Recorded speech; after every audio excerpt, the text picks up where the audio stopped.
Hello everyone, my name is Betsy Watson and I'm here today to talk about the benefits of owning a pet. My prompt is a story from Psychology Today magazine that was published in 2010.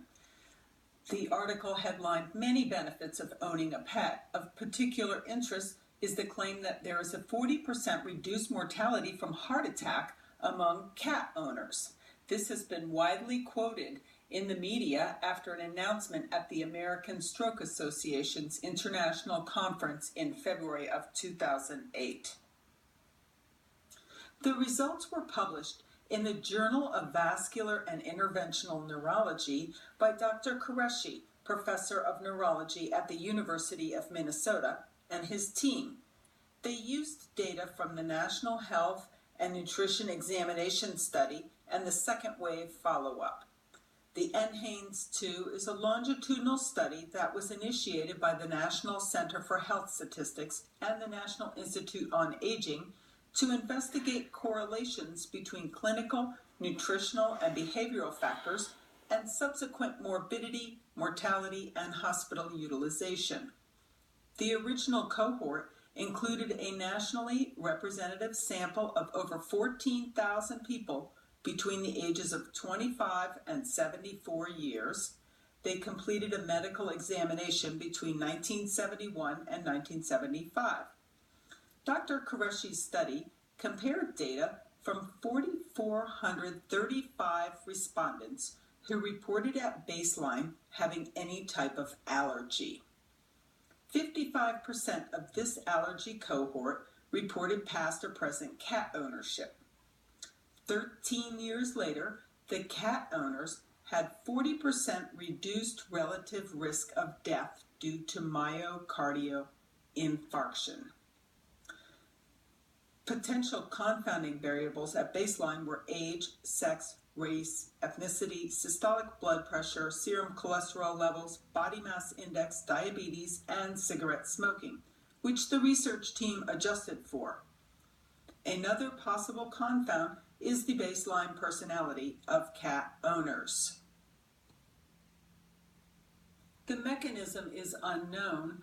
It is thought that it could possibly be related to a spontaneous relaxing effect, or it could be a classical conditioned response. Another idea is that as cats purr to calm themselves, it also calms their human companion with an activation of the parasympathetic nervous system. Do pets share a biome with their companion humans?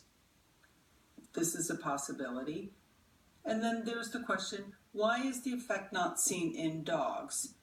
With the thinking that perhaps dogs are more varied in their characteristics, so the effect is not as homogeneous for dogs. In a closely related study, I found a scientific statement by Circulation, a journal of the American Heart Association, that reviewed a number of studies on the relationships between pet ownership and a range of cardiac risk factors that you see listed here. Their findings correlated pet ownership with benefits in most of the measures, especially for physical activity for people with dogs and reduced hypertension. Cardiovascular reactivity, a measure of autonomic function, was improved with smaller increases in blood pressure, greater heart rate variability, and faster blood pressure recovery after stress for people with pets. However, for improvement in risk of death by myocardial infarction in studies of survival for people with and without diagnosed CVD, I quote, "In general, no significant relationships found between past or current pet ownership and mortality." The American Heart. It is a popular and intuitive idea that pets comfort us and provide us with stress reduction. However, the exact mechanisms and the effects are not precisely known and more study will be needed. Pets do live a long time, so it is suggested that if you want to have a companion animal, you adopt one because you want to have a forever friend in your family. Thank you for listening. Thank you for listening.